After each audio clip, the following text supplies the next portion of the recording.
Welcome to the Ranch and Table Podcast, where we discuss all things related to our Texas ranch and our Ranch to Table restaurant located in downtown Rockwall. I'm your host, Lee Wells.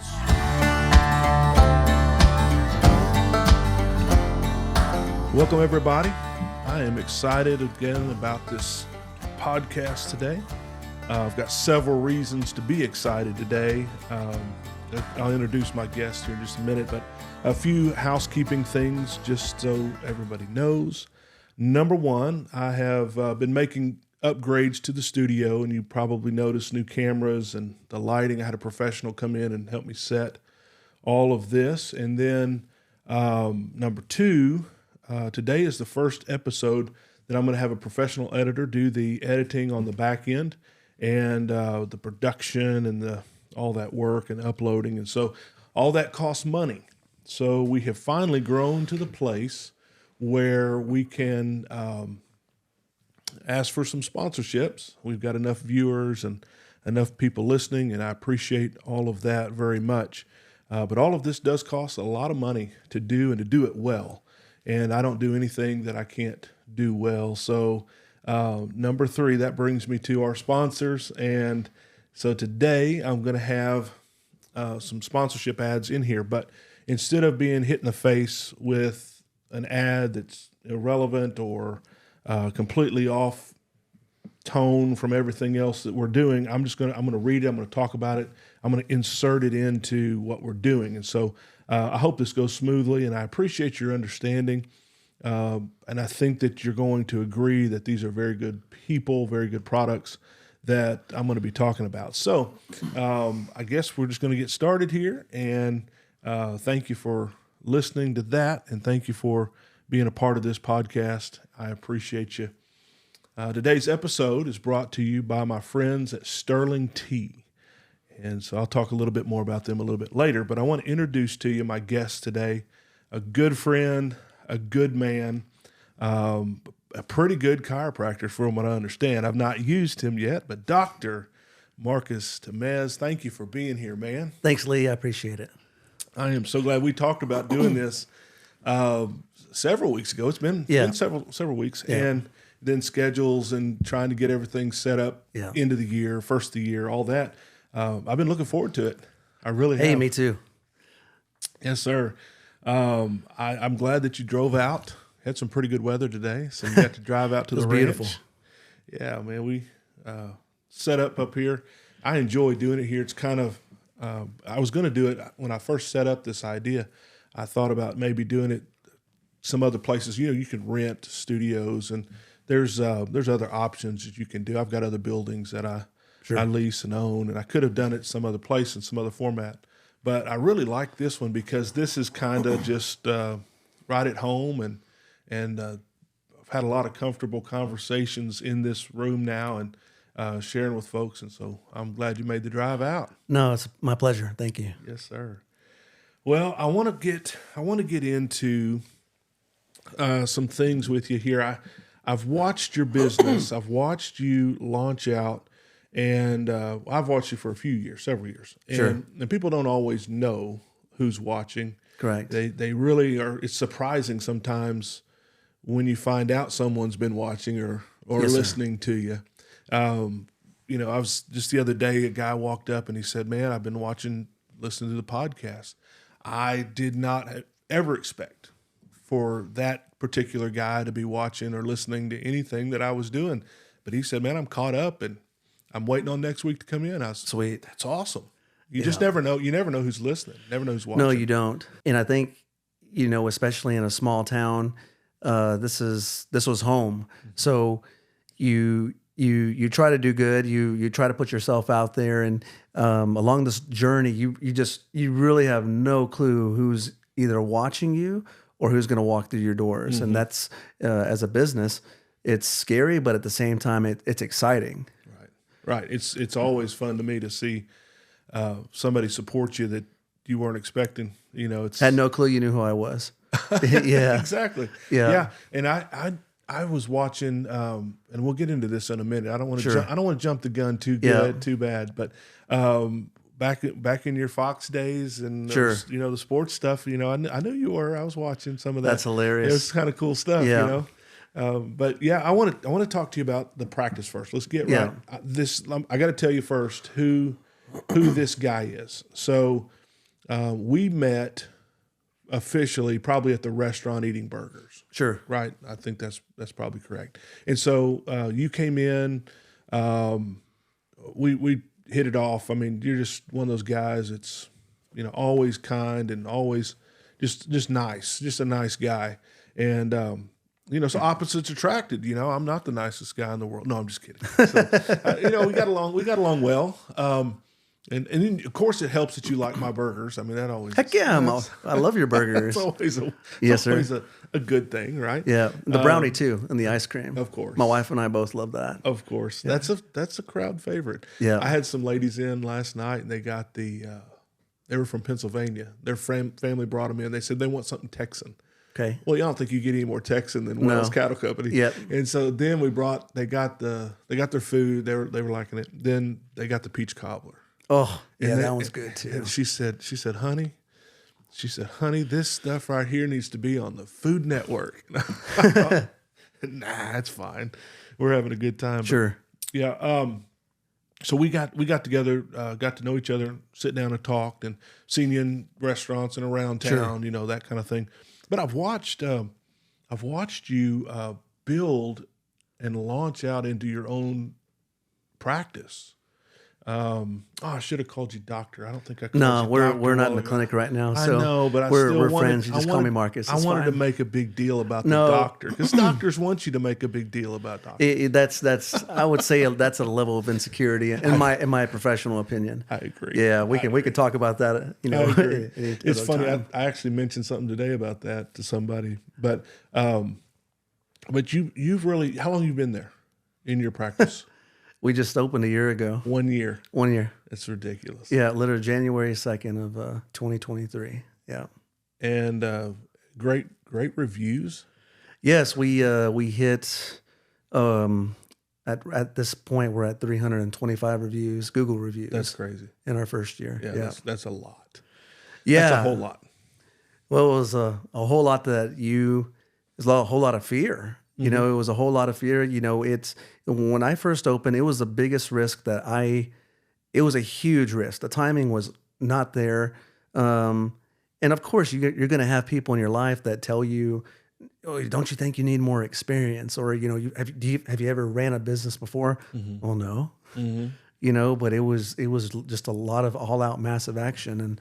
And the fear of the other side of that was failure. And that just wasn't an option. Mm-hmm. So absolutely, I think I cut you off on that question. No, I apologize. understand that. I understand exactly what you're saying. I've said it a lot recently. You're either growing or you're dying. Correct. And in the restaurant business, when we find restaurants that are just plateauing out, they're probably on the way down. They're not going to stay that way and grow from that. And so I think it's it can be called fear. But I also think it can be called respect. Yes. Respect of failing. And I don't want to do that. I'm not going to do that if I can help do it.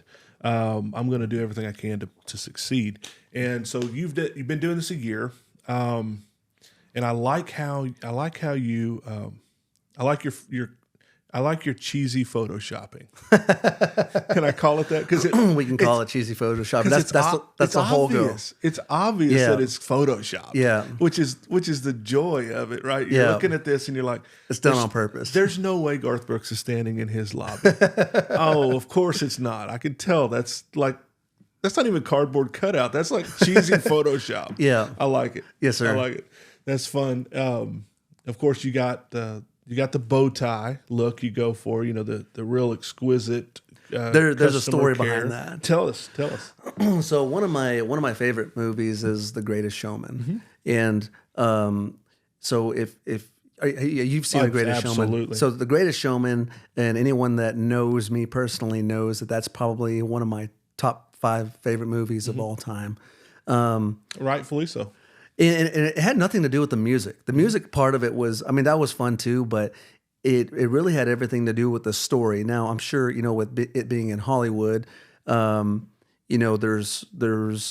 I'm sure stories of P.T. Barnum that weren't correct and some things that were exaggerated a little bit, but the whole premise of the story, it wasn't fake it till you make it. It was make it so you didn't have to. And, he took a huge risk and, he made up some things and just figured out a way to make it happen. And, the thing I love so much about the top hat is one of our core values. Basically, it means, we always deliver world-class customer service or black tie type of service.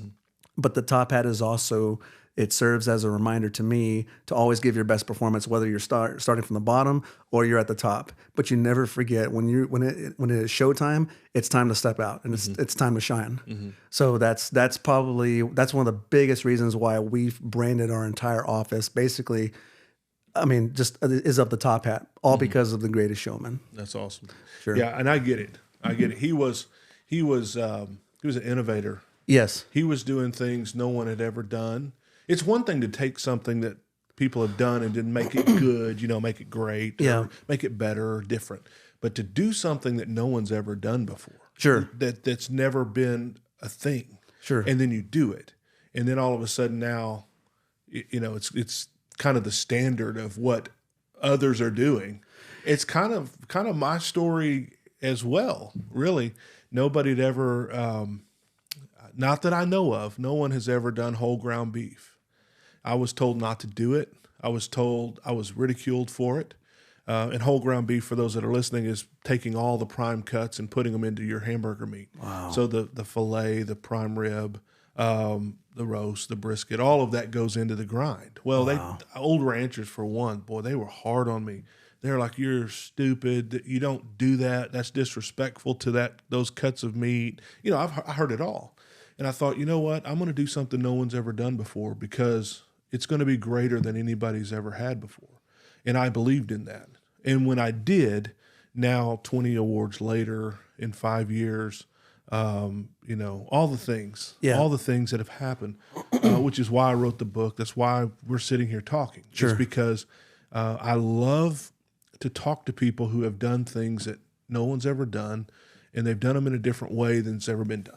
And that's one of the things I want to talk to you about, because I've never seen anybody just burst onto the scene the way you did. Like, you came all out and on social media, doing it well. Talk to me about social media presence and tell me how you, how do you quantify and plan, or is it even planned? How do you do no, that? it's planned. Yeah, tell me about it. So the first thing about social media, I have 4 rules. I don't post anything that's negative, for sure. It's always positive. But for me, the rules are, is it funny? Is it beautiful? Is it useful? Or is it inspiring? If it is not one of those 4 things, I don't talk about it. I don't post about it. I don't talk about it. Again, beautiful, inspiring, useful, or funny. If it's not one of those 4 things, I'm out. I try to say something. I try to post something in the morning around sometimes 6 a.m., sometimes 7:30 a.m. If you post around 8:30 or 9, people are on their way to work, so the chances are they're not going to see it. So if they're driving to work, they're trying to find a parking spot, they won't see it. And then they get to work. Well, then usually between 9 and 10, it's not a bad time to post during that time, because a lot of times people are spending more time, getting coffee, spending more time on social media than what they should, going to the bathroom longer than what they should. They're settled back down a little bit. They're settled back down. So from 9 to 10, decent time, it depends. But I usually won't post anything after between 11 and 12, because if I post something at 11, usually people are getting ready to go to lunch, and they look at the clock and they're like, "Oh, dang, like I got lunch in an hour. I got to knock this stuff out." So then they get to work for an hour and they try to knock stuff out. So, the timings that I post, I try to post one thing that's, somewhat inspiring or useful in the mornings. And then at night, you got to keep the engagement. That's one thing that's been important for us. I like the list of 4. Yeah. I like those. I think that those make worthwhile posting. And negativity in business, it just never works out right. I've seen people, they in pleading and begging are not good. Good ways to look either. I'm really glad you brought that up. I saw something. You remember seeing the craze with the red Stanley Cups? Yes. I saw a lot of business owners, that had originally when they saw that, they're like, oh, I wish you guys would support us the way that you support, these red Stanley Cups. But what I've learned in a short amount of time, people are willing to spend. People will spend money on the things that they want. And our product first, people buy you first, your company second, and your product third. And until they know who you are, they're not interested in the other two. But even when they do learn about those things, you have to be, as your product and your company, have to be able to create an experience that supersedes the things that they want. It was it was in late December. My wife, Maddie, and I went to this Harry Potter Forbidden Forest thing in Little Elm. And when I got there, I'm not gonna lie, it was expensive. I mean, we were fine. We could afford to do it, but it was an experience. They had chocolate frogs. They had every flavor jelly beans. I don't know if you're familiar with Harry Potter or not. They had butterbeer. It's non-alcoholic, but butterbeer. Right. And all the products that they had, they were super. I mean, they were pretty pricey for what they were, but what people were doing, they were paying for it, and not just. I mean, it was a lot of people there paying for this, and we'll probably talk about it here in a minute when it comes to our office. But for us, it's about creating an experience, and that's the one thing I feel that we do better. I shouldn't say that we do better, but one thing we strive to do better than anyone else is to create a world-class, unforgettable experience. I like the decor in your office as well. It's different. That is all done with by purpose. Right. So I have another rule several rules when it comes to the environment in our office. It's got to be able to touch all 5 senses. So what does it look like? Well, I don't have. If you walk in, you're not going to see anatomy charts. There's no anatomy charts anywhere. And for me, as a healthcare provider, it's kind of overplayed in my opinion, because most patients, when they walk in, they don't have a clue what that is. And if anything, it might give them a little bit of anxiety. So, they're not going to have any clue what they're looking at. I do have things that I use. I have visuals that I use. It's a 3D computer program that I can literally look inside a brain and tell patients exactly what's going on, whether it's in their spine, a muscle. I can show them actions of the muscles. But yes, how does the office look when you first walk in? How does it smell? It smells pleasant. This is kind of an embarrassing story, but I used to work at Abercrombie years ago. Go figure, right? Okay. Yeah, me. I used to be a model, shirtless. Well, that's another. I'm just kidding. That's a lie. So I worked at Abercrombie, and one thing that I loved about the store was how good it smelled. But the one compliment that we always got was, "Oh my gosh, I love how that store smelled." So I kid you not, I went and bought. Here's a secret: went and bought Abercrombie and Fitch candles. I bought the room spray. Now we probably don't spray as much in our practice as we did in the store when I worked there as a teenager. But yeah, so what does it look like? What does it smell like? Now, not necessarily, we don't give you anything to taste other than coffee. Say, what do your chairs taste like? I don't know. I'd be afraid to taste them. Well, the chairs feel good. Everything feels good in there. It's a feel good type of environment. Well, you talk. I'll pause you for a second. Yeah, go ahead. You talk about the smell. Yes, I write about this in the book. The Vegas, their casinos have scents pumped in to their atmosphere, into their air handlers. So when you walk into Circus, which is an old beat up casino, on the old strip, right? And we had to walk in there, of course, because it was crazy. But we walk in, the first foyer, you smell like cotton candy. and then of course cigarettes. But at first I was like, "You sure it's not cigarettes?" Well, it is.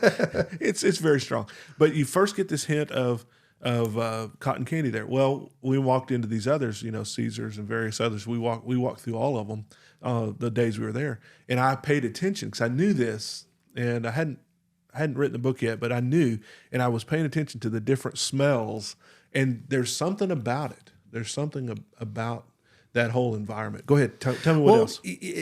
People want pleasant smells, but you can't have, like, I don't use essential oils because there's some people that are more sensitive, And they're strong. They're strong. They're strong. So, Yeah, when we first opened, my mom and my wife, family members, wanted to give us these essential oils, and I told all of them no. And sometimes it's hard to tell people in your family no, and they're like, no, people will like this. I'm like, no, I'm not looking to cater to just most of people. I'm trying to cater to everyone. Mm-hmm. And of course you're going to have some one-offs. Mm-hmm. So, but it's got to smell pleasant. Mm-hmm. And it's got to smell pleasant. It's got to look clean. We do have some candy there. We make fresh coffee. Do remind me about the coffee, because that is part of our experience. Mm. Let's see, the coffee, look, sight, smell, taste. What does it feel like? Mm. We try to keep the temperature at a certain height. We change it all the time. It just depends on what the weather's doing outside. Yeah, it matters. But music, the music we play is probably most curious to the people that come in. So I play 30s and 40s. 30s and 40s. I love Dean Martin. I love Bing Crosby, of course, Frank Sinatra. Mm-hmm. But I listen to that style of music, and I notice when people come in, it's just they feel relaxed. Sometimes they'll fall asleep on the table while they're waiting for me. So I don't play rock music. I love rock music. Yeah. There's different. I don't put the news on. I don't do any of that. I got a guy yesterday came up to me and he said, "Man, I love the playlist." We get it all the time. Actually, I've shared my playlist out publicly. We've posted our playlist. Sure. Which for us is 90s country. I love it. 80s and 90s country. But that fits your environment. Right. That's the experience that people want. When you walk into, it says literally in your name, Wells Cattle Company. Mm-hmm. So, part of it, getting that experience is you want to hear that type of music. Well, as you're going through your office, I'm going through my restaurant. Yeah. And we've done exactly the same thing. We want people to feel, and they say, the back room, the back dining room in the spring, summer, it's like, man, this feels like a tree house. That's perfect. That's what I want. I want to smell the wood. Yeah. And so you are back there, you've got the cedar that whole room is made out of. But we do the same thing. And I talk about that in the book, about the power of all five senses. Yes. And so people will respond, and they don't even know why, but they'll be comfortable and they don't even know why. Correct. Or they'll be in a better mood, don't even know why. Sure. And so, but we do. And I think as a business owner, it's very smart to think like that. The crazy thing about that, and I can't stress the importance of trying to touch all five senses. In our first year, we had over 700 new patients. And I can tell you, we haven't had one rude patient that's walked through our doors. I love it. And a lot of it, it starts from how we set the tone, the mood that we create, because, people, there's a rule that I have called the 8-hour rule. And I've learned this from some of my mentors too, but when a new patient comes through your office, they are basically giving you 8 hours to solve their problem. They don't realize it's 8 hours. It's a psychological, subconscious type of clock. Yeah. And that 8 hours consists of the time it takes for them to get ready to go, the time it takes for them to get in the car, to drive and go through the traffic, the time it takes to find a parking spot. The location for us was huge. We can talk about that in a little bit, but the time it takes for them to come in, fill out paperwork. We have minimal paperwork. Do you hate filling out paperwork? You hate it. Yep. There's so many other doctors' offices that I've been at or gone to, or I've had other doctors come and have us talk and try to see if there's things we can do to help them.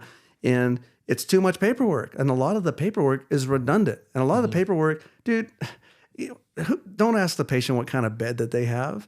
Now it's maybe a different story if they've had the bed for 8 or 9 years, but for the most part, people are coming in for their reasons, not ours. Mm-hmm. And so it includes paperwork, the time, the evaluation. This is their first overall visit. Now, we try to keep them busy. As soon as you walk in through our office, I don't want you to sit down. I want to take you straight into one of our rooms. I call it the dream room. It's a new patient room, but it's called the dream room. There's a sign that says dream. There's some paintings in there that say chase your dreams. There's some pretty cool stuff that's in that room, but I want them to get started immediately because that clock is ticking. What do they do in that room? Well, so when they go in this room, we give them the paperwork, but we offer them a bottle of water, or if they would like a fresh coffee. If they do want fresh coffee, we will ask them how they, what flavors they like or whatnot, how they like their coffee made. Do you want 2 sugars, 1 sugar, 1 creamer, 2 creamers? And if they tell us what they want, we actually make a note in their chart as to what they want, because when they come back in the future, I want them, only if they come back, and they can't, even though if they're on the schedule, that doesn't count. Once they walk through our doors, if they walk through our doors and they get on the table, we'll make their coffee exactly to their specifications from the first time that they came in. It's all about trying to create an experience. And going back to the 8-hour rule, it's all these things that it takes time for the patients for you to solve their problem. And so if I cannot give them at least if you find improvement in their symptoms or improvement in their condition, that time extends a little bit. You buy yourself a little bit more time. But that first 8 hours, the first 5 minutes that they're in our office, how we answer the phones. That's 90% of the first impression is how we answer our phones. Yeah. I'll even tell our team member, talk with a smile. Like, if you don't talk with a smile, you sound angry over the phone. Right. It sounds like I'm being a stickler, but it's all about the experience, because we're not UT Southwestern. We're not Baylor Scott and White. We're not Lake Point. We're not these big, massive hospitals. So we have to do things that no one else wants to do, nor chooses to do, in order to separate ourselves from everybody else. That's amazing. I love the attention to detail there, because if I were needing a chiropractor, if I were needing to come see you, I hope you don't have to see me. We could talk about this later, but yeah. I have had massive back problems in my life. I'll tell you about it now. Sure. I had it was my first job out of college, and I walked into I had an engineer. I was working for electronics company and doing their R&D lab work. Well, one of the engineers said, "Hey, I've got this box for you. It goes back to your lab, and could you grab it and take it out?" And I said, "Sure." He said, "I thought," he said, "it has 1 back plate in it for a machine that we were working on." What I didn't realize was it had probably 15 or 20 back plates in it. So I just reached over nonchalant, 1 leg up, 1 leg down, grab it, pick it up. I heard my back pop. In my lower back, it popped, echoed in that room, and I couldn't stand up. I dropped the box. I backed over to a chair, and when I sat down in the chair, my feet came up. And I sat there for a little while, got my knees to bend. It was I don't know if I ruptured something. I'm not sure, but it was bad. And I was a young guy. I was early 20s. And a few years ago. It's been a while. Yeah, thanks for bringing that up. So I walked over to my boss. My boss was a jerk. He was the worst person I've met in a long, long time. I've known in all these years. He's probably one of the worst people, one of the worst bosses I've ever had. And he says, "Oh, get back to work. You'll be fine. Go walk it off."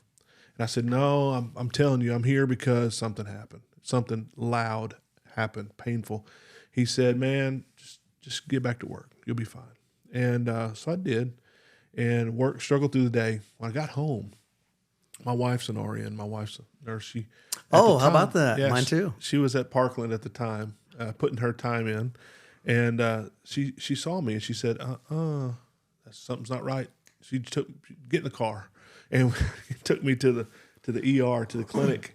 And as I was at the clinic, they said, no, something's bad, wrong.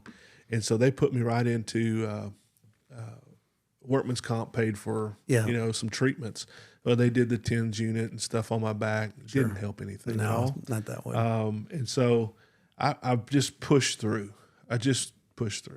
Anyway, for years I struggled. Well, you got to tell me more about that after we're done. It would pop up, it would flare up, and I'd be in the bed for 3 days. I couldn't get out of bed.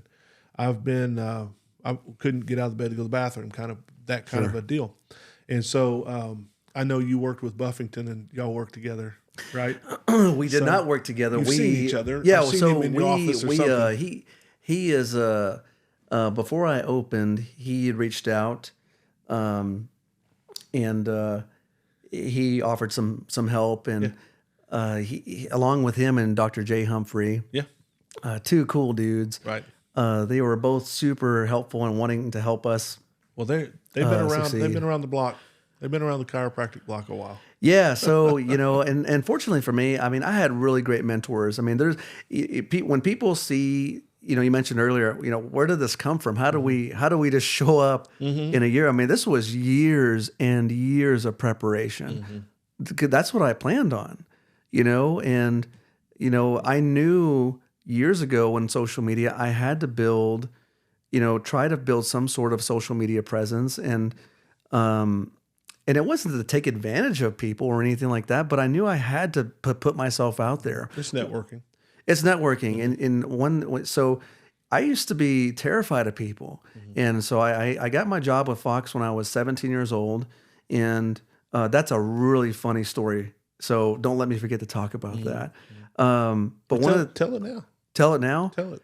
Fox News or Fox Sports. Yeah, Fox Sports. Yeah. So one of the things my mentor had told me at that time was like, if you are too humble and too quiet, people will never know you exist. People will never know what you have to offer. So at some point I had to break out of that shell. So this is a hilarious story. I get this story probably once every week or so. People ask me, how did that happen? How did you get a job?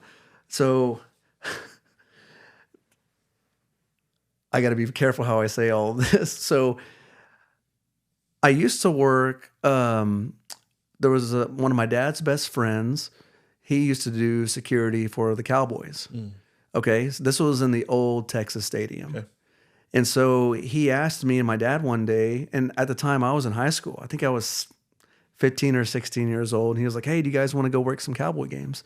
And we were both like, heck yeah, let's go work some games. And I think my dad worked 1 or 2 or 3 games at the most, and then like ended up doing it because when you started out as security, I was making like $9 an hour, and I was standing outside in the cold and the rain, patting down literally tens of thousands of people.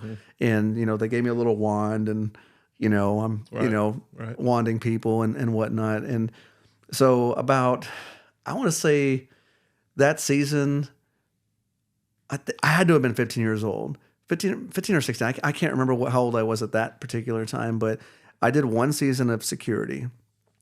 And then the following season, we go out, and I told one of my buddies, and I was like, so whenever you go to check in at the game with the supervisors, this is a different security. That's not the same security that the Cowboys have now, so I feel safe saying all of this. But at the time, that security company, you would go to an employee check-in, you'd sign in, they'd ask you, the supervisors there would ask you, where do you normally work? And you could say, I work outside, the gates, patting people down, ticket taking. And I had heard one guy say that he worked on the field, like doing security. And so that was the first game I heard him say that. I'm thinking, the next game that comes, I'm going to tell that supervisor that. So the next game comes, and I tell my friend my plan. I'm like, hey, we both need to go. We're going to check in. We're going to tell them we work on the field. And he was like, no, man, don't do it. Like, we're going to get in trouble. I'm like, really? And get fired from our $9 an hour job? They're not going to fire us. There's literally thousands of security guards all over the stadium. So they would, if anything, they would just move us to somewhere else. But I stuck to it. I was like, I'm just going to see what happens. So here I am, next game. I'm coming to the employee check-in, and the supervisor's like, all right, put your name here. Where do you normally work? And I was like, I work on the field. He looks up, pauses for a second. He looks at me, and he was like, I don't recognize you. He was like, I've never seen you before a day in my life. And I was like, good. That means I'm doing my job. And he looked at me and he goes, you know what? I like that. Here's your field pass. Here you go. Sign here. And at the time, I was 16 years old. I'm pretty sure now that at that point I was 16 years old. And he gives me my field pass, and I'm walking, around the stadium. I'm thinking, oh my gosh, I'm gonna work security on the field. But then I had to figure out, well, where the You didn't think that all the way through, did you? No, I didn't, because I'm thinking like, crap. now what? How do I get on the field? Yeah. So then I know there's more. It keeps going. So, and my friend, he was too chicken to say that he worked on the field, so he said he worked down like in the lower bowl. And of course, the guy believed him, and he gave him a pass. I mean, here we are, 16-year-old kids, with field passes, working security for the Cowboys. And so I worked my way down to the field, and there is more supervisors. These are like higher supervisors than the other guy that I just dealt with. And so I get down there, and the supervisor, he used some colorful language that I won't say, but he was like, who are you? and I was like, hey, I'm Marcus. And he was like, I've never seen you. He was like, what are you doing down here? And I'm like, I work down here. And he goes, well, how come I don't recognize you? And I was like, good. That means I'm doing my job. And then, again, this guy looks at me. He just stares. And now keep in mind, they were doing a security meeting at that time. So technically I was late to that security meeting because there was other guys that were down there. And he looked at me, and oh my gosh, I thought, oh my gosh, I'm about to get worked. And he was like, I like that. And he looked at the rest of the security guard guys, and he was like, y'all see that? That's what I'm talking about. That's what you're supposed to be doing. Marcus, I like you. You come with me. You come with me. And so here he is talking me up, and I'm thinking, oh my gosh, I can't believe this is actually going to work. Yeah. So he's taking me around, and he goes, all right, there's a group of guys I want you to be with. You're going to be working with them. Don't talk to them. Don't say anything to them. Don't do it. Just do what they tell you to do. Don't speak unless spoken to. And I was like, okay. And guess who I was watching? I was watching some workers for Fox Sports. And so I ended up working, just watching them for a couple of games, and or for the first game. And then the next game, when I came, of course, I got another field pass. I go down, and the Fox crew requested me again because they liked, they I don't know, whatever reason they specifically requested me to be their security guard. And one rule that they had in that security company was don't be networking, don't be trying to do any of that stuff. What do you think I did? I made some friends, and there's a longer story to that, but eventually I ended up getting a job with Fox Sports when I was 17 years old. Wow. And had no idea what I was doing. I was dumber than a stump. And I started out doing. Were you still in high school? Oh yeah. No. I just graduated high school. We had actually just won the state championship in baseball. Go DC Chargers. We had just won the state championship, and I was a pretty awesome baseball player, but I felt like God was telling me no more.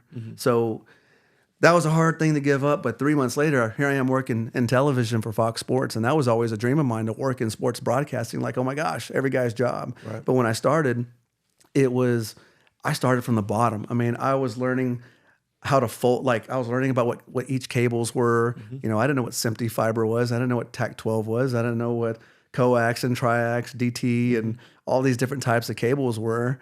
XLR. I mean, there was all these different types of cables that I had no idea what they were because they all look the same to me, right? Except for the ends. But but even then, and I'm sure you've had to figure that out on your journey here. So I started learning how to do cables, but for me, it was all about trying to take massive action, even then, as a 17, 18-year-old working for Fox Sports, because I knew I didn't just want to be doing, over and undering cables and doing trench work to build cables. And, I wanted to be behind a camera. I wanted to work my way up. And I ended up making friends with the right people and I volunteered to do things that no one else wanted to do. And I would take a lot of criticism from it. Because guys were like, hey man, people don't think you're being a team player. They feel like, you're trying to do more than what you should. I'm just saying, I'm just trying to help you. I mean, people are intimidated by a go-getter. Well, at the time, it scared me. Yeah. So, I ended up, I didn't make very many good friends with the guys that started at the bottom with me. And these are some guys that have been there for 10, 20 years. Yeah. And there was one job that came about, and no one knew how to do it, myself included. They're like, who here can do this? And this was something that needed to be done for our production. And I just raised my hand. I was like, I'll do it. And people were looking at me. I may have been 19 or 20 years old at that point. What was it? I was working. There was a camera crane down on the field, and there's two cameramen that sit in this camera crane, and they film the games, but it's on the sideline. But this camera crane, it works kind of like a forklift. I had never driven a forklift before. Have you driven a forklift? Yeah. So when you turn left, where does it go? It's run from the back. Yeah. It runs from the back. Right. It turns right. So if you turn left, you're going to turn right, and vice versa. So it's like a manned jib or something? Yeah, it's a man. Exactly. That's what what it is. It's a man jib, and I had never done it before. And so when I signed up, I chose myself for this, and we're about an hour away from game time. This was at Texas Tech in Lubbock. It was I think Texas Tech and OU that were playing, and I mean we were an hour away from game time, and I needed to learn how to operate this thing. Yeah. So I go to my boss, the producer at the time. I was like, "Hey, I'm not gonna lie, like I don't know how to run this thing." He goes, I mean, he had some colorful language too, but he was like, "Hey, it's your hole now.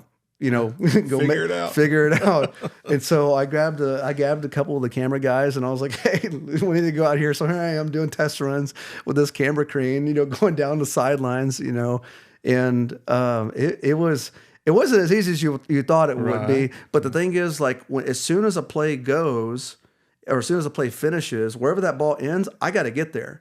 And the issue with that in college, they have a lot of alumni that are down on the field, cheerleaders, mascots, and you got to make sure you don't hit these people.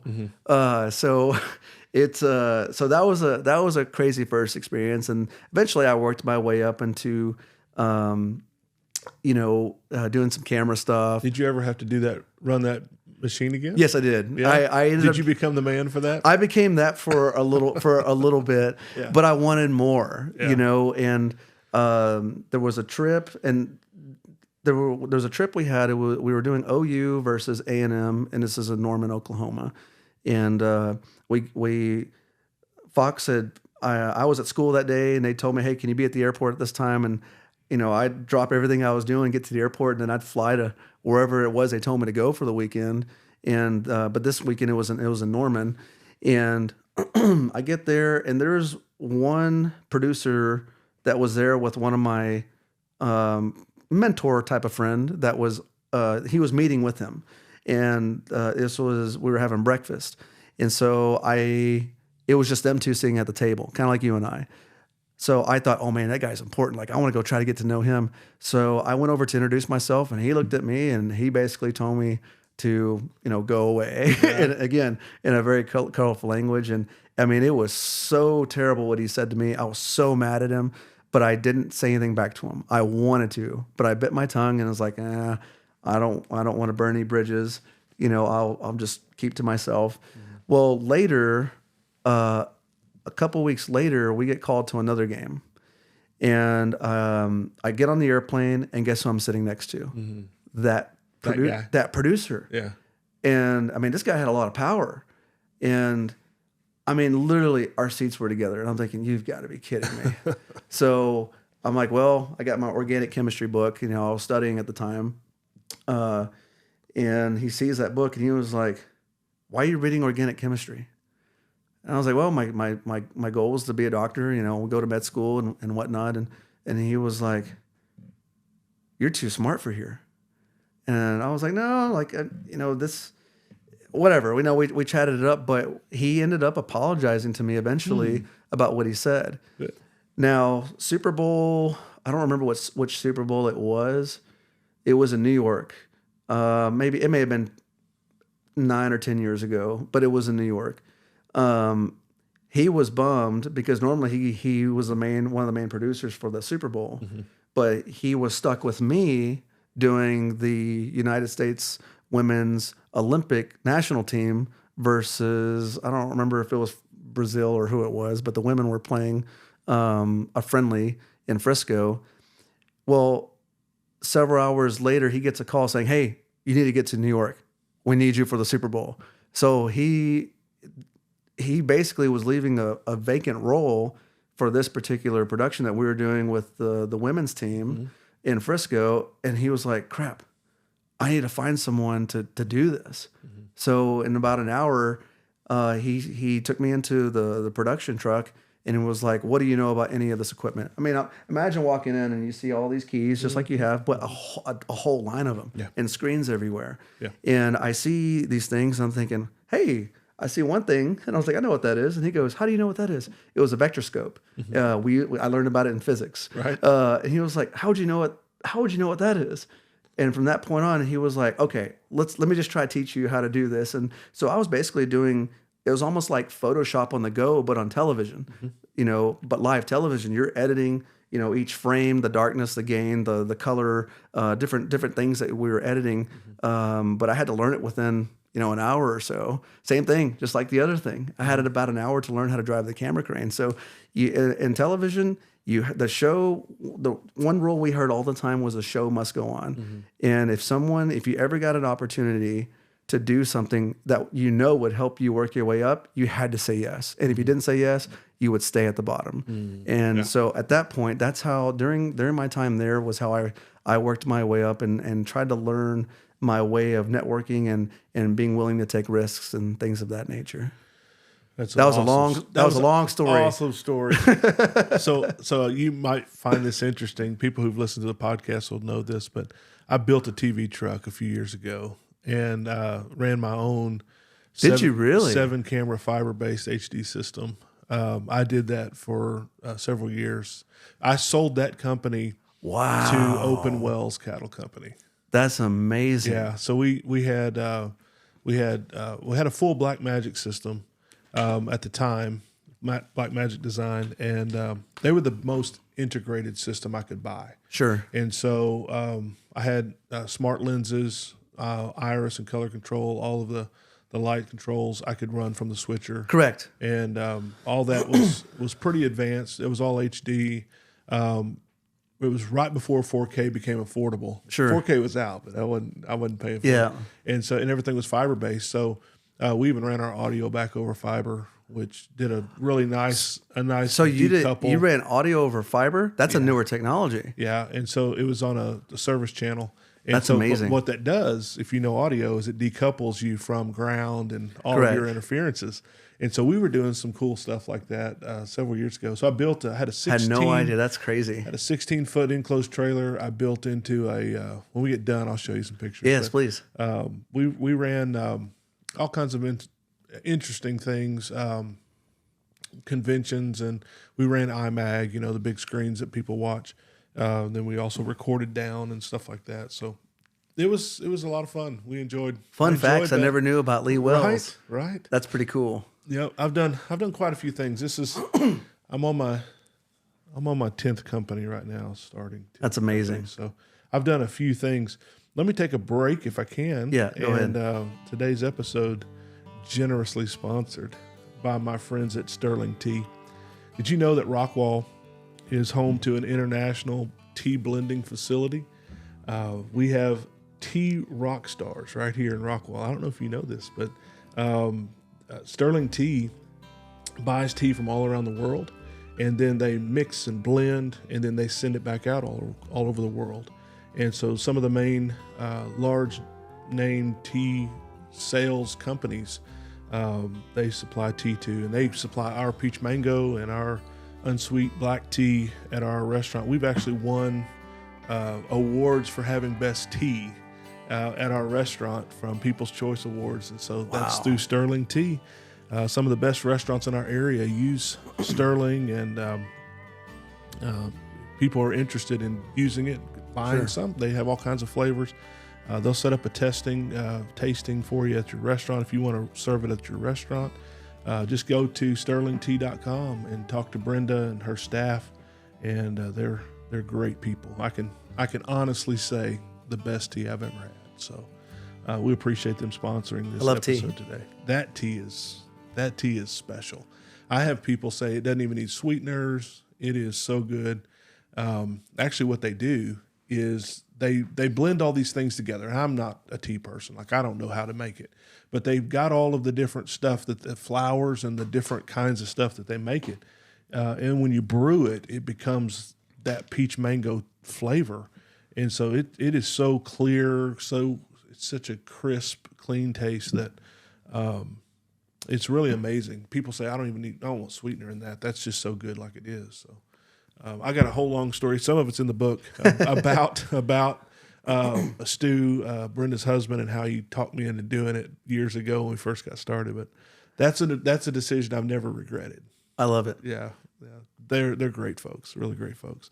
Tell me, we talked a little bit about your office. We talked a little bit about some of your past, interesting past for sure. Of course, everyone's interested in even that was a short story, right? I got to do all kinds of crazy things that any guy would ever dream of. I did World Series. I was in a dugout with the Rangers and the Giants, and when the Giants won the World Series here in Texas, and done a Super Bowl, done some pretty cool stuff. That's awesome. Yeah, that's awesome.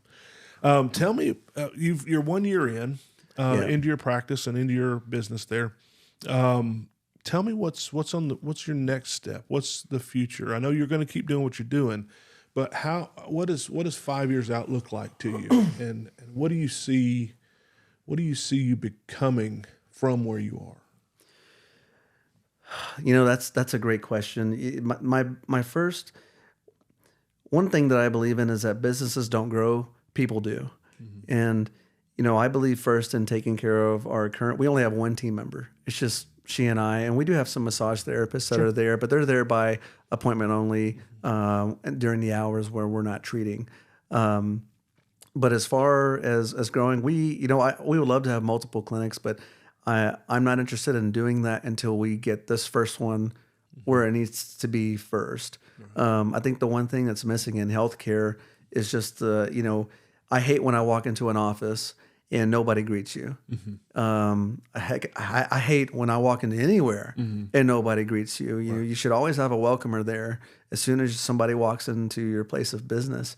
So it's fine tuning these little details. I demand excellence out of what we do. And I think naturally people crave that. Mm-hmm. I think COVID in a way was a blessing and a curse. Mm-hmm. It was a blessing in the sense of, I think it got more people willing to get out and live their life more afterwards and being willing to take more risks. But I think it was a curse in the sense that it made people lazy and especially businesses. Sure. I feel like it made businesses lazy. It did. And so I think COVID, people want to blame COVID for their business, but I think the problem was before that. It was they didn't have a COVID issue. They had a culture issue. Right. They had a culture issue. They had a leadership issue. So all of those things, going back to our 5-year plan, it's making sure that we're taking care of the team that we need to take care of first. Well, you've already expanded with some massage, you said, and yes, and you have some other things that happen there too, right? What else you got? We have a spinal decompression massage chair. It's pretty cool. I think the patients love that chair. If you go and read our reviews, you'll see some. I had one today. Some lady said, "If you know, the chair," and it's like I think the patients like the chair more than they like getting more than getting treated by me. Right, but so we don't. The location for us was huge. We have a wonderful location, and the reason why I like it. Tell us what's up. So it's off of 685 Justin Road here in Rockwall, Texas. It's right by AutoZone. Behind AutoZone. And if you need help figuring out how to get there, we're somewhat in the vicinity of Brahms. And it's such a shame that Brahms is on the way home for me every night. So, but the good news for our location is that there's multiple ways to get in and out. And so for me, when it came to finding a location, that's another story too, but we weren't even looking for a location. This happened out of nowhere. But the first thing I noticed when I got there was like, oh my gosh, there's multiple ways for people to get in and out. And then how did the parking lot look? The parking lot was clean. It was striped. There was no trash anywhere. There were steps. There was rails. There was a ramp, so it was ADA compliant. I'm looking at all these things. I don't know if I told you this, but I had about 10 minutes to look at this location and 3 days to make a decision. So when I'm there, I'm literally just processing all of these things. Like, okay, if I came here, how would I make it work? But for us, it's so much about the experience in terms of trying to make things as positive as possible. I don't want patients. Have you ever gone somewhere and when you get there, you can't find a parking spot, so you're just like, I'll come back another time. Yeah. You ever done that before? I wanted somewhere that was easy for people to get in and out, and there wouldn't be a lot of traffic that would keep them from finding a parking spot. Well, getting in and out of anywhere in Rockwall when it's busy is it's hard. It's a hard thing. We're overcrowded as it is. Yeah, unfortunately. People keep moving here. Sure. Which I get it. I get why. It's Rockwall. It's a great place to live. It is a great place to live. Great place to work. Yeah. Own a business. We do have, on that subject, we do have some of the greatest. Of course, there's jerks everywhere. But I would say compare Rockwall to some other places, and I won't mention any of them, but other places that you could be in other towns. Rockwall's an awesome place to be. We got a lot of great folks. Before I graduated, I had offers. So I used to be one thing I didn't tell anyone. I used to be a coach in a practice management company, and I had learned all kinds of things from my mentor. I used to work at his office. In fact, I left my entire life from Texas to go work at that office. And his mentor had wrote a book called The E-Myth, The Entrepreneurial Myth.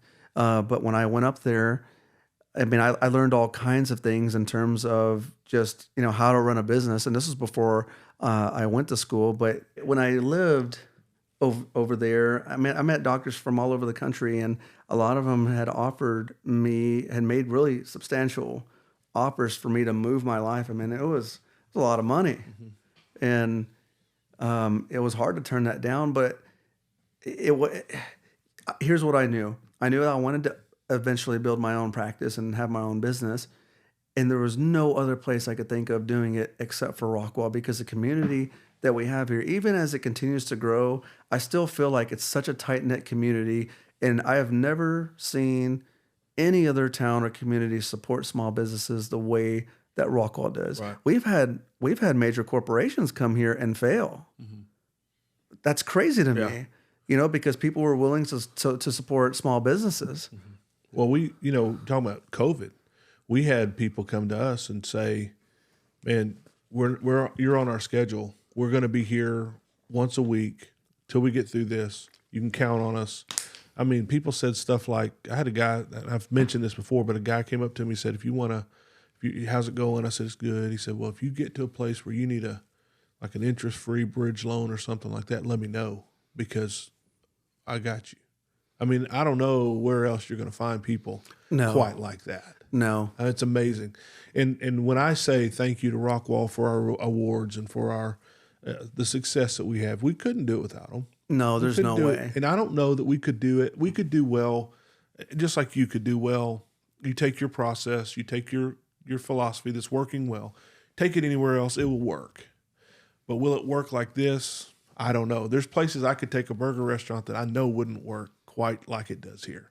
So those are kudos to if anybody listening, supporting small business.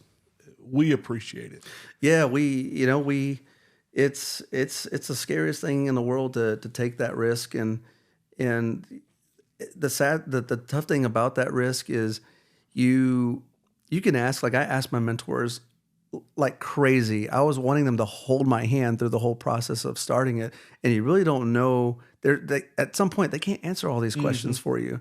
You have to answer those on your own, and you don't even know if they're going to be right or wrong. Right. And then once you face those, it's the unknown. But even after that, it's trial by error, and you figure it out. And if you get bit, well, you learn how to not to get bit the next time. And but taking those risks and doing it here, I felt a lot better doing it here in Rockwall than I would somewhere. You got a lot of friends here that help. There's good people here, man. Good people. Yeah. Good people. Man, I appreciate you. The other day I saw you at the Rockwall area small business Oh yes, luncheon. yes. That was And, fun. I was speaking at, and thank you for coming and supporting me, man. Of course. I appreciate that. I really Of course. do.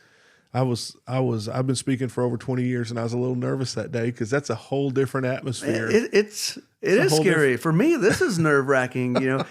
For those that don't know, I've always had a fear of being behind a camera. So if you tried to look up videos of me doing selfie, videos of myself, they don't exist. Yeah. You won't find I don't any. do that much either. And I've always had like this weird insecurity about how I talk, but I talk weird is what it is. I've grown to accept it. The truth is I'm way cooler online than I am in person. So I'm sorry for the disappointment there. You know what? I think everybody is a little different in person, right? That's why they say don't meet your heroes. If you meet a hero, sometimes they treat you like that guy did when you walk up to his table. I had a guy one time. And this was he was a speaker. He's a very well known speaker, and I had followed him, and I was a fan, and I was really he was great up on stage, great, like the best. And I walked up to him one day after he had spoken, and I shook his hand and I said, "Man, that was amazing," or whatever I said. Sure. And the way he responded was disappointing. Like it was, I've got to be right over here or something. And I decided that day, and I was young. I was a younger man. I was college age, maybe a little older, but I was a younger man. I decided that day, no matter what I do, I am never going to be like that. No, never. I'm not going to treat people like that, no matter how busy I am. And if you come into the restaurant and we're busy, boy, last night, it's a Saturday night. Last night we hit almost a record yesterday. Wow, of sales. That. And people literally everywhere, like everywhere. But I have this constant reminder. I'm not gonna be a jerk. No. I'm not gonna be too busy. And I stopped and I talked to some ladies that were they wanted to chat. I was pulled 3 directions, had 4 things in my brain to remember. I didn't write down. No, I'm on my way to do this and that. And I even last night I said, no, these ladies right now are the most important thing in this room because they asked for me. And so we got to be careful meeting our heroes. That that brings me a lot of joy to hear, because I have had experiences like that, and not just with people that I thought were my heroes, but some of them were mentors to me. Yeah. There was one mentor that I thought, sometimes you put these mentors on pedestals, and you get to a point to realize it's okay to outgrow, what you've had there, and the right mentors will come along. But to your point, and it's kind of weird that I'm experiencing this, because I'm sure you've experienced this for a while. When you go out and about and people know who you are, dude, it's the strangest thing. Weird. I'll go to Costco. My wife and I, we were in Oklahoma, and I was wearing like a camo hoodie and, some sweatpants and some, tennis shoes. Mm-hmm. And some dude ran up to me and was like, "Dude, you're that famous chiropractor." And I was like, I looked at my wife and I'm like, "You got the right person?" And right. And his wife ran up behind him and she was like, "I'm so sorry." He looked over and was like, "Hey, that's my chiropractor." And she looked at him and she goes, "You don't have a chiropractor." And he goes, "Well, that's going to be my future chiropractor." So, right. I've had to tell my family, like, "Hey, when we're out and about, like, we need to be," not that we didn't do that before, right. But I got a Latina mom. I better not say anything. She's going to kill me. Yeah, but,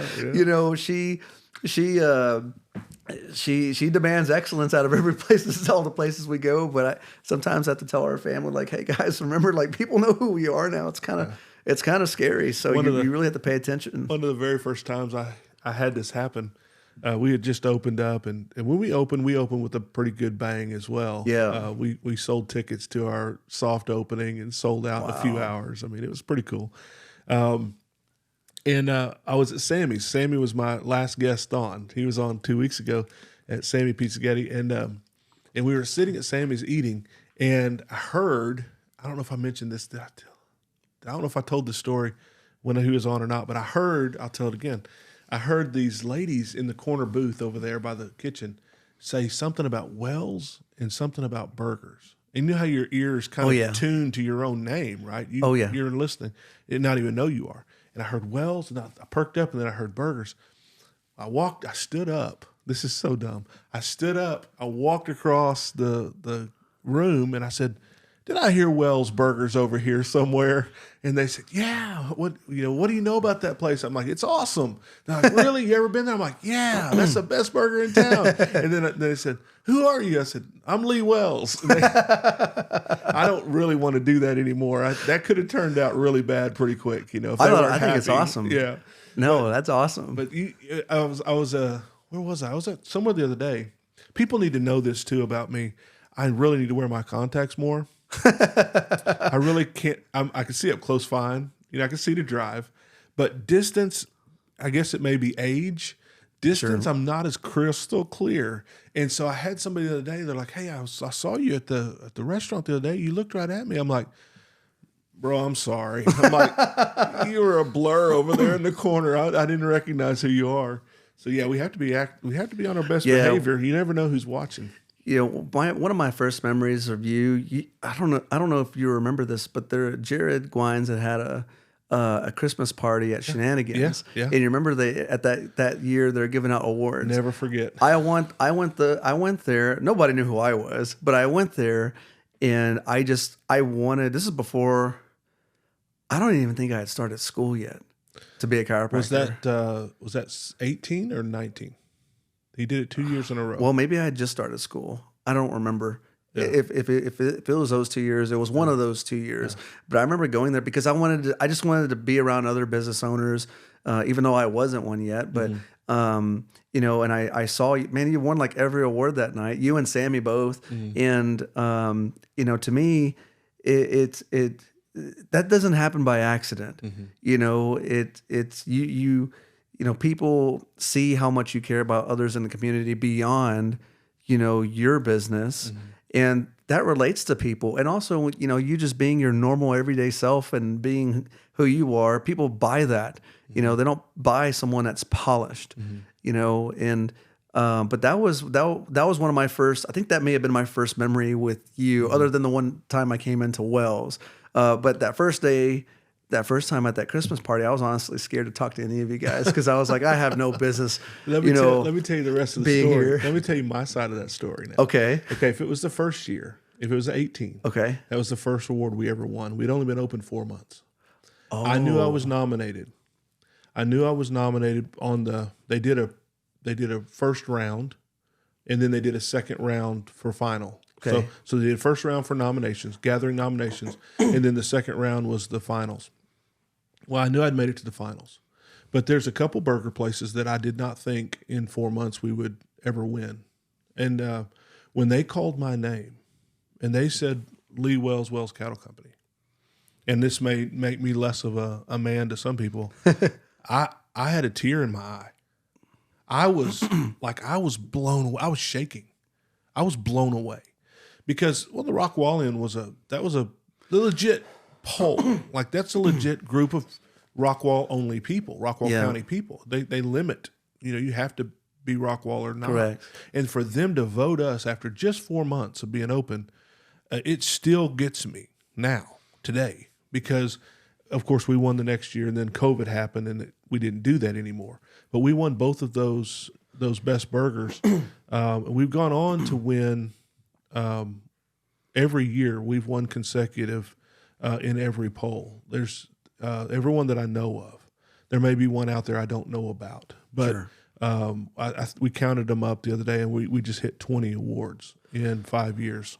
Then those are public opinion awards. Those are People's Choice Awards, and that's for best burger. And there's great burgers downtown. There's great burgers across Rockwall. There's historic, epic stuff that goes on in Rockwall with food. We have some of the best food in Dallas. Yes. We really do. Downtown has some of the most special food in probably DFW. Yes. But people don't know that. It's kind of hidden. People say hidden gem a lot. Sure. There's some hidden gems down there. And I could name them, but I'll get in trouble because I'm gonna leave somebody out. But there's some great restaurants down there, and some great burgers.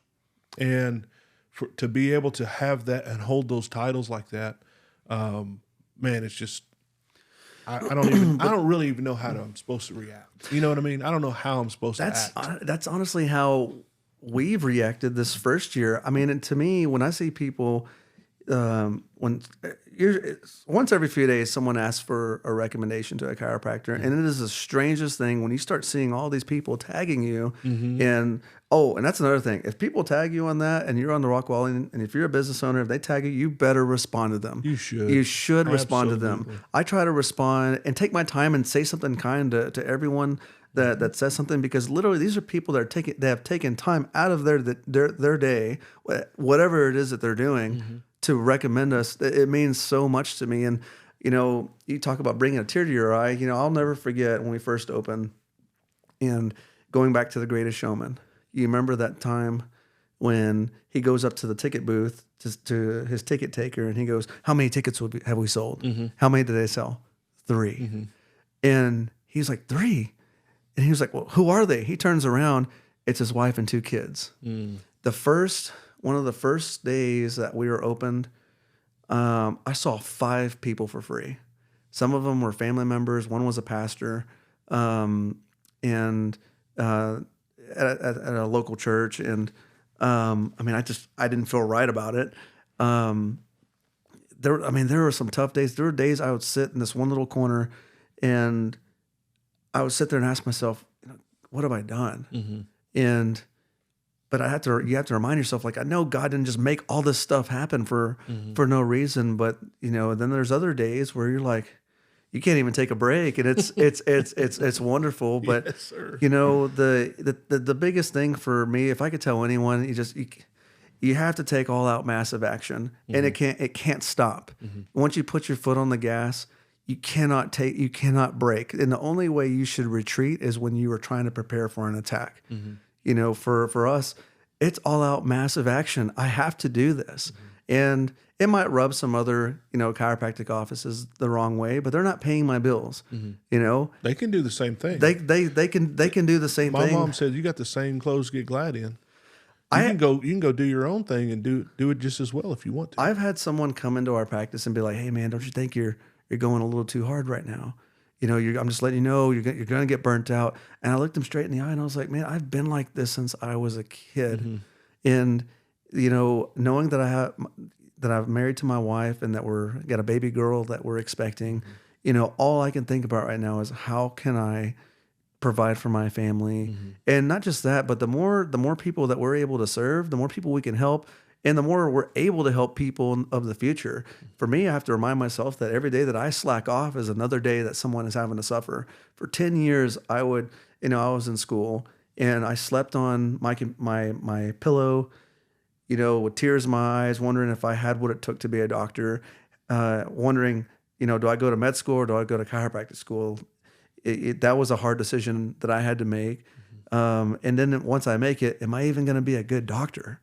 And will people like me? Will people this will probably relate to you. How hard was it for you when you first started selling burgers? Did you want to just give everybody stuff for free? Because I wish I could, but you knew that you couldn't do that. Yeah. Well, the best help I got was when they would give me the money anyway. They wouldn't let me do it. They're like, "No, we're going to keep you open. We're here to support you." And those are the people that you want. I had friends. There were friends, call them friends, that I thought for sure would be some of our biggest supporters that had never even set foot in our office. Yeah. And the opposite. That's a sad reality. That's a tough one. It's a tough reality. We've had family that haven't even set in. Me too. And you'll end up making friends with some of the best customers and patients, whatever it is you take. And you're going to have people that tell that you don't know what you're doing. We didn't have any idea what we were doing, but I was going to give it a shot. Yeah. I told people we didn't know what we were doing. When we opened our restaurant, I said, "I've never done this before. You're going to have to give us some time to learn what we're doing." But you figured it out. We figured out. And you love what you do, and you don't. And I love how you go and you visit with I've seen you, when times I've gone in, you'll visit with the different customers, and, people, they want that. They want that hometown feel. And people are tired of average experiences at wherever it is they choose to go. Right. Right. And in the real, like I was talking about the other day in that meeting, people crave real, genuine, and when we're nice, when we're nice people, it puts a light and a little bit of help and joy in someone else's life. Yes, sir. And I think that's what we're really supposed to do. It's not all about money, and it's not all about products, and it's not all about services. Really, when we boil all of it down to what we're here for, we're supposed to make other people's lives better. Yes, sir. When we do what we do. And I think if you're doing that, then the reward is going to be, you're going to be busy, but then the reward's also when you go home at night. It's not just money, but you have now fulfilled your calling to be something great for somebody else. Yes. There's so many people who just take. They're just takers. They go work at a company. They do their thing. They just take all day long. They just take. You can tell when you talk to some people on the phone, they're just miserable people. You meet some people, they're just miserable people. I think if those people would find a way to give back, if they could find a way to just be a help or a light or some, and I don't want to get too spiritual, but just a smile towards somebody can be something that can brighten their day. Just a hello. Those are things that we have to make a conscious effort on. If I know, if I'm stuck, I guess if I'm stuck spiritually and I'm not, if I want to see a change in my life, then I need to go serve. Mm-hmm. If I'm longing for friendship, well, then I need to go out and be a friend. Sure. If I'm longing for, a great experience or someone to bring joy to my life, well, I got to find that first in myself and go do it for other people. Mm-hmm. The one thing I loved about your talk that day was the $2.50 a fries. Right. It's you call it, I can't remember what you called it, but I call it breaking the script. Mm-hmm. So many companies have policies and procedures in place, and they get so hung up on that they miss an opportunity to create a moment that you could end up creating a great experience for people. And a customer for life. A customer for life. There was another mentor that he was speaking at an engagement. He was staying at the Doubletree Hotel in Hilton, Doubletree Hilton Hotel. And I can tell this because this story's been told everywhere. But he checked in to the Hilton, and if you're familiar with the Doubletree Hilton, they give you these really hot chocolate cookies. Mm-hmm. You've had them. They're great. Yeah, they are. And so they handed him one when he was checking in, and then he noticed the guest next to him was also checking in, and the representative or the hotel agent or whatever that was serving him, they offered him a cookie, and he declined it. Well, then that mentor person looked over and was like, "Hey, can I have it? Can I have his cookie?" And the hotel worker said, "No, it's only one per guest." And then the other guest was like, "Oh, just give it to me. I'll just give it to him. It's no big deal, right?" And I kid you not, the worker said, he wouldn't do it. She was like, "Sorry, sir, you already declined it." And I'm thinking, oh my goodness, I'm all over. How much you think these cookies cost? Yeah, nothing. And little did she know what she's charging. Correct. Yeah. And that night he ended up going and speaking at the engagement, and guess who was there? Executives for the Doubletree Hilton. So they're all friends. But just going back to just you can't. Sometimes you got to break the script. Mm-hmm. So every now and then I'll have a patient that comes in, and I'm not saying for everybody to go and do this, but every now and then I'll have a patient come in, and for whatever reason they forgot their wallet. Hey, no big deal, man. We'll catch you next time. Mm-hmm. I'm not going to sit there and call the police because someone forgot their wallet. You know, you got to reduce that differential, and I talked about that in that meeting. When you reduce that down to where it's not a problem. I think everybody makes mistakes. I mean, everybody is aware that everybody makes mistakes. Sure. So when you make one, or on either side, you or them, then let's minimize the damage and let's move forward, because that's the way I'd like to be handled. Whenever it happens to me, if I forget my wallet or whatever it is, it comes back to you. We had a patient that we undercharged one time. Actually, this happened a few times, and my team member will come up and be like, "Oh, I'm sorry, doc, we undercharged her." And she goes, "You want me to charge her next time?" And I'm like, "Let it go." Yeah. And she'll be like, "Really?" I'm like, "What for?" Why am I going to charge them an extra $10 the next time? If we made the mistake, then we got to eat that. Just make it go away. Just make it go away. Yeah. It's not worth it. For sure. Yeah. Absolutely. Well, man, I think it's about time for that Oh man. favorite time of the show here where we get to ask rapid fire questions. So you know how it works. So this is I'll explain it. You're the guest. I'll let you go first. You ask a question. I'll do my best to answer it, and then I get to ask you one, and we'll go back and forth. Okay. And we got 3 each. Today's rapid fire segment is brought to you by our friends at It's Fate Creamery. Some of the best ice cream and Italian ice in the world. They are also a very, very heavily award-winning ice cream shop, but they've also won numerous national awards several years in a row based on the science behind what they do, and the flavor is just unmatched. We serve it at our restaurant, and lots of other nice restaurants do. Go by and see what I'm talking about and experience ice cream done right at It's Fate Creamery. Great folks, really, really great folks, doing a great job.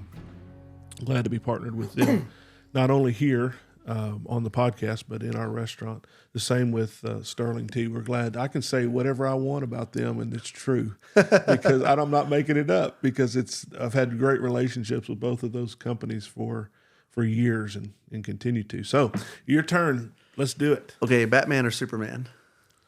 Boy, this is going to frustrate you. Oh no, It's going to frustrate you. It's going to be Superman because he can fly. So can Batman. No, he can't. He has to be hoisted up by some kind of mechanism. It still works. Your turn. Yeah, Superman. They both have benefits to each of their strengths. All right, here we go. I asked Sammy this question, so I left it in here because of your sports background. Oh man, if you had one song to pick, your walk-on song, what represents you the best? You understand what I'm talking about? Yeah, the walk-up song. Yeah, like for pitchers or whoever. Yeah. So what's your song? Oh man, that's a good one. I've always like "We Are the Champions," man. I don't know. It gets me going. I like it. Or celebration time. One of those. Yeah, One, yeah. you know, those. I don't know why. It's something about those two because I've been a champion at some point. They're upbeat. And I want to know that I'm a champion before I get up to the plate. Like I want everyone to know we're the champions. Right. You know? I like it. All right, go ahead, brother. Disney World, Universal Studios, or Silver Dollar City? Have you been to any of those? Been to those. Which is your favorite? I've not been to Universal. I would probably say Universal because I have been to the others, and I didn't care for Silver Dollar City. It was overcrowded. Oh no! It was Thanksgiving, and it was holy moly! It was too crowded. We couldn't even walk. But I would probably say Universal. That's where I would go out of those three. Sure. If I were going somewhere now. Sure. Yeah. So I've been to Disney several times with the kids, and it's fun. Yep. They have more fun than I do, but I think that's the point. Yeah. All right, you ready? Yeah. What's your favorite body part to adjust? Oh, the shoulder all day. Really? The shoulder is my favorite. Why? It's probably one of the most complex joints to adjust. There's very few doctors that know how to do it. It's stupidly dangerous. But I can reset shoulders all day long. It's one of by far my favorite thing to do. Now, are you talking about in the scapular area? Are you talking about out on the edge? There's multiple areas of the shoulder complex. So sometimes I get patients that their clavicle will shift superior, and I have to reset that part. Sometimes the humeral joint here, the humeral head in the cuff area. Yeah, in the so this is all in the rotator cuff area. Sometimes the humeral head will shift anterior, and you got to shift it back. And then there's a combination adjustment that I do where a lot of times I'm able to reset the clavicle, the humerus, the scapula, and a couple ribs, 2 or 3 ribs, all in the same time. And when you do it just right, it's beautiful. And the look on someone's face after you do that, I can imagine. oh, it's at first it scares them because it makes a gnarly sound. I mean, it makes a gnarly sound. To me, it's music to my ears. But Right. the shoulder all day long, that's my favorite. All right. Yeah. I like it. It's dangerous because you have a lot of artery. You have a big artery that goes through there. You have a huge plexus of nerves that go through that area as well that innervate your hand. And of course, you're messing with people's shoulder, their clavicle. These are very serious areas that if you don't know what you're doing, you can really hurt somebody. But yeah, I don't know why. Love the shoulder. Yeah, I like the great answer. Your favorite fast food chicken place? Where do you like to go? If you had to pick Fast food chicken, or actually, you know what? I shouldn't say just chicken. Fast food in general. If you're in a pickle and you're strapped for time and you don't have time to cook yourself a burger, where do you go? That's probably a better question. I'm not. I don't want to sound like I don't eat fast food because I do. There's a time and place. Yeah, it's. I'm not superior to anybody. I eat fast food, but very rarely for me. Yeah, and I've been on keto for several months and lost some weight down. I've not been doing fast food, but I'm okay with Chick-fil-A. Me too. I'm okay with Chick-fil-A. The only problem I have with Chick-fil-A is it takes 2 or 3 meals to fill me up. Because their portions have gotten so small. Yeah. Like I got to have a whole sandwich and some nuggets. I can't just have one or the other. And so then you're like your caloric intake is like I might as well have and just my sodium candy for lunch. Or I something. know. Yeah. Which is one of my pet peeves. And I'm going to talk about this. What's that? I'm going to have a podcast about this. We've gone too far on portion control. Our portions are too small for what we're having to pay for them. And you go to some of these restaurants I don't even go back to. And I've talked about this in my restaurant coaching that I have.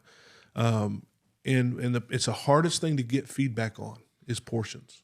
If someone's steak's undercooked, they'll tell you. If it's a burned up, they'll tell you. If you forgot their fries or they're cold, they'll tell you that kind of stuff. Yeah. But they won't tell you that there wasn't enough food here.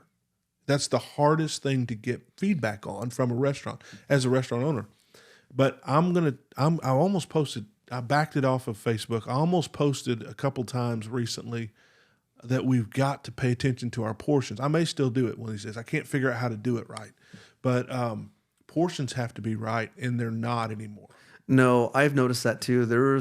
I won't name any of these places just because probably not a good idea, but I've gone to some burrito places and the worker will take a scoop. I'll ask for a scoop of steak and they'll take their hand and just barely dip it in. I'm thinking, yeah. If I could see the bottom of that spoon, like we're having problems. I tell them, I say, give me I need a scoop. Go ahead and put some more on there. I'm paying full price. I'll tell them, go ahead and do that right now.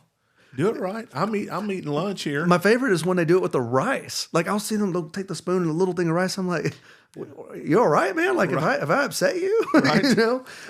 Did I say something wrong? I've gone, I will give a shout out to one restaurant I really like, Tokyo Hana. Me too. We both we I ran saw into each you other. there. So what I love about Tokyo Hana, because there's other hibachi places that I've been to in the past, but I love Tokyo Hana. I love the experience that they provide, and also I love their portions. Mm-hmm. If anyone's doing portions right, I feel like they're exceeding that, because there's other hibachi places I've gone to where it's like they'll take a scoop of rice and they'll put it in that little cup. And then they look at it and it's too much, so they'll shave it off. I'm thinking, dude, come on, it's rice. Right. Like that can't cost you any money. No, it doesn't. Whereas Tokyo Hana, they're just, give me my spoon, the spatula. If you leave hungry at Tokyo Hana, that's not possible. I don't think it is. No, that's not possible. And I tell you what I love, and I've done this on a podcast about this. Some things are supposed to be free, and the little cup of Oreo dessert that they bring out. Oh yeah. That is such a great touch. Yeah, I love it. That's so cool, and they don't charge you for that. And I don't think sauces ought to be charged for. I don't think chips and sauce ought to be charged for. No. Tex-Mex. There's some things that they just have to be free. Yeah. And it goes to I submit this to my listeners the other day. I bet you someone that does that free and doesn't worry about it makes more money than the guy trying to make $5 on his chips and salsa. I know they do. Even with us, we don't sell fast food, but I don't nickel and dime my patients. For our business model, we don't take insurance. We're self-pay, and we do accept like HSA and FSA cards and whatnot. And we do provide like strict documentation and super bills to patients so they can submit it to their insurance. But because we don't take insurance, I don't nickel and dime my patients on stuff. Yeah. If I was taking insurance, legally, I'd literally have to charge for every little thing that I did. Right. But for us, at the end of every adjustment, at the end of every patient's visit with me, I'll ask them, is there anything else? And if they're like, I still get a little bit here. Hey, no problem. Let's get it looked at. Let's take a look. Right. And I'll do it. I'll never be like, come back next time. Right. I want our patients feeling good that day. I don't want them having any questions when they walk out as to whether or not they got what they paid for.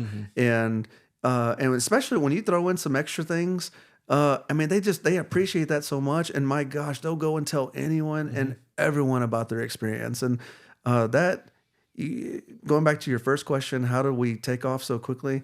It was the experience. Find ways to create an unbelievable patient experience, and just don't nickel and dime your people. Absolutely. They're coming back. I've gotten to the point where I tell people that our sauces are free, and they can come back let us know if you need more, because it's such a thing now. I mean, you ask about chicken places, and one of those chicken places, they charge you for every single one of the sauces that you get, and the price has gone up and the container's gone down. I know. I saw that. And I'm like, I don't remember that. They're not. They remember went down an ounce. I and thought they went so. up like 10 cents. And I saw something the other day about it, and it just made me put it in me as a deeper resolve. I'm going to tell everybody we do 5 sauces a day. We'll never charge you for them, because I think that's what it ought to be. We do it because we want to. Correct. Okay. What is a dream trip for you to take? If you've gone to Alaska or Hawaii or anything like that, anything that you've always wanted to go do? I've been to Alaska a couple of times, and it was fantastic. Amazing. Eagles, bear, deer, just everything there is fishing. beautiful. I mean, it's amazing. Amazing. Sure. Not much of a fun question, but that's all I got. So I think the one thing that I keep talking about is I've never been to Hawaii. I've been to most states. Sure. I've spoken in most states. I think Hawaii is on the list next. Somebody asked me the other day what dream trip, and I said probably Rome, because I'd love to go to Italy, Rome, Greece. I would love to do that. But as far as the states go, I've never been to Hawaii, and, sure. and it's all the pictures say I need to go. Sure. But that's the one trip. This is another question. What are some? This is probably more fun. What is like a hidden talent that really nobody knows about you? I don't know. The longer I run this podcast, the less secrets there are out about me. Let's see. Somebody asked me that one time. I told them I played the bass when I was young. There you go. Drums. Hidden talent. I don't know. That's a hidden talent. My kids jokingly call me a Renaissance man, because now that I've written a book, they think that I can do anything, which I was surprised I could do that too. But I don't know. I played bass for years, did some recording, and did some overdub stuff. That's probably it. Cool. Probably a bass guitar. I still have 3 basses, all 5-string, and my kids have picked up the bass and started playing around on it. And they're amazing. They can just play it. I don't know. Kids can just play stuff. They can just do stuff. I don't know what it is about our kids, but they're amazing. You're going to find this out when you have yours. Everything that they do is going to be amazing, from the time they say dad, dad, to the time where, they're valedictorian in college or whatever it is that they do. It's going to be amazing. The funnest thing in life is having kids that do well and supersede what you've done. That's one of the coolest things in life. Sure. All right, ready? Number 3. Here's your number 3. What's the most trouble you've ever been in? Oh, man. The most trouble I've ever been in. You ever been to jail? You ever been? So this You is a. you don't have to incriminate yourself or anything, but Well, this happened years ago. Of so, course, you gotta and say that. I'm happy to share it now. And luckily, I didn't get caught. But so when we were in high school, still to this day, I've had one sip of beer my entire life. I've never smoked. Same. I'm not much of a drinker. I mean, every now and then might have a glass of wine or something, but it doesn't do it for me. But anyhow, Right. so some friends of mine talked me into going to the street races. Oh, okay. So we go to the street races. Yeah. And it was off of Gus Thomason and Mesquite. Okay. Or I don't remember where it was. It was some industrial boulevard, and we drove and we kind of let's see, I'm 34 now, so yeah, I was about 17, 18. Yeah. And That wild time in your life when you were lying to security guards. yeah, here I was lying to security guards so I can work, you know. This is your wild spell. Yeah, it was my wild spell. So I was so fearful of getting in trouble because I'd never been in trouble for anything. Now I had gone to AEP because like some kid was picking on me and I turned around and decked him. So I mean I did go to AEP a couple times because of that. Been there. Yeah, but in this instance, we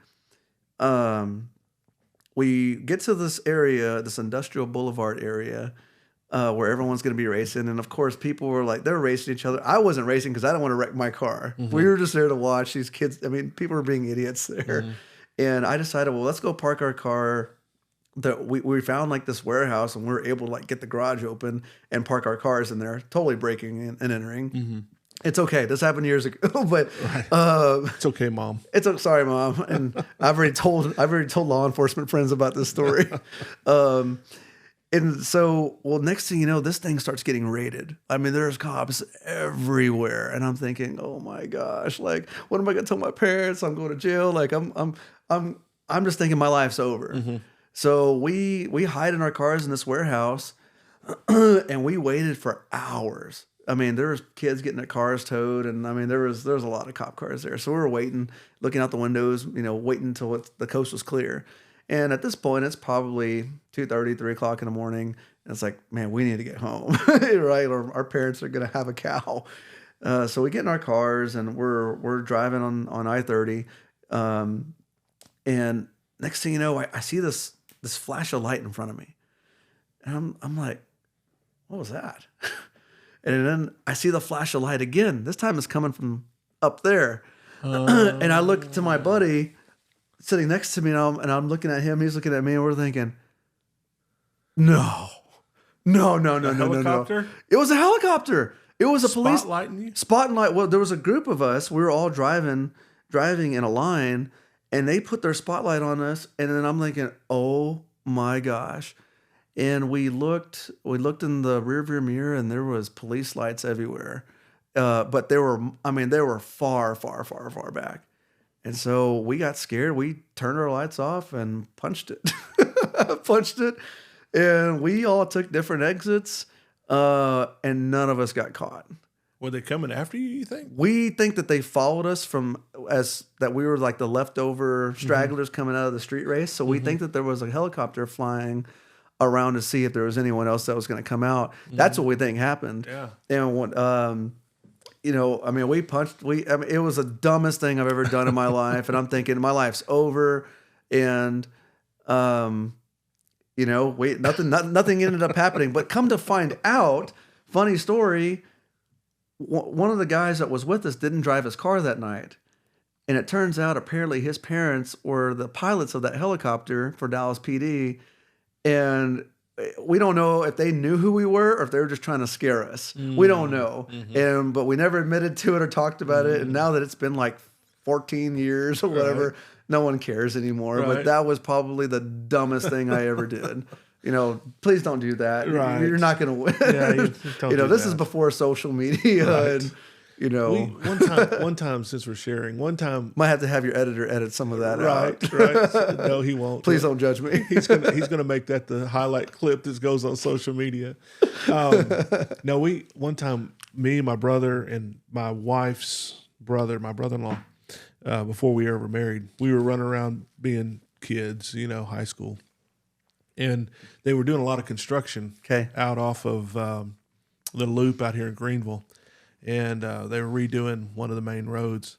Well, we took a bunch of the roadblocks, barricades, and cones, and we don't try this, don't do this. They will take you to jail. We rerouted traffic around the neighborhoods, blocking people from being able to get to their house. And then we sat back off to the road and watched them because they'd go down the street and turn. They couldn't get down. They turned, go down the block, try to turn. They couldn't get down. And finally, after they tried all the different streets, they finally just got out, chunked it, and figured out what it was. Yeah, drove on home. Then we go set it back up and watch again. So we routed traffic, I don't know, 3 or 4 different ways that night, just watching people follow our direction around in circles. And Did you ever take like duct tape and put it on the road? No. Did you ever try to do it? It makes a super loud sound. No, I never did. We did some stupid things when we were kids. I mean, we toss water balloons out of the window with the cars coming. I mean, just dumb things that we did. I've never hit a mailbox. I've never. I've never hit a mailbox. No, some others in my family may have, but I never did. No, I've never. There's some things like that was probably. That's probably some of the dumber stuff. That it was dumb, but it was more innocent fun. Yeah, it was just being mischievous. It didn't tear anything up or hurt anybody. Sure, but it sure frustrated everybody that was trying to get home. That's pretty funny. It was a lot of fun. I did one time at my parents'. I don't remember what I did. My parents did something that made me mad, and they grounded me, took away my stuff, whatever. I mean, I was a kid. Mm-hmm. And so I went into our pantry, and I think I've seen this as a meme now, but I went into our pantry and I took all of the canned foods and stripped them. So that way they didn't know what it was. And I got in even more trouble after that. I could understand why. That would be very frustrating.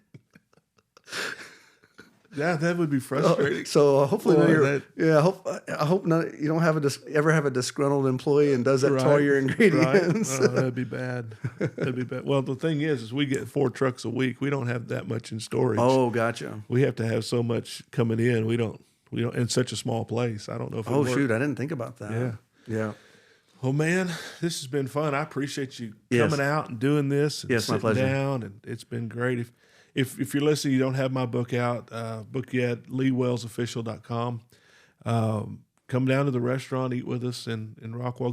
Go see Marcus and his team.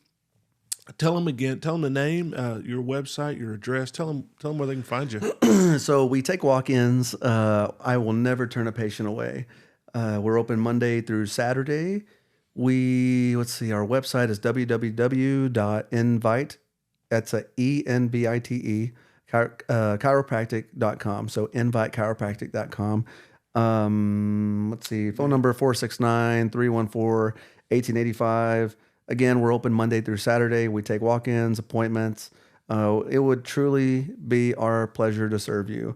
I've treated everything from TMJ to shoulders to severe sciatica to ankles, patients with scoliosis, a number of different things that people struggle with. So yes, if you are looking for a chiropractor or looking for a change of scenery, we would be honored to serve you. Thank you.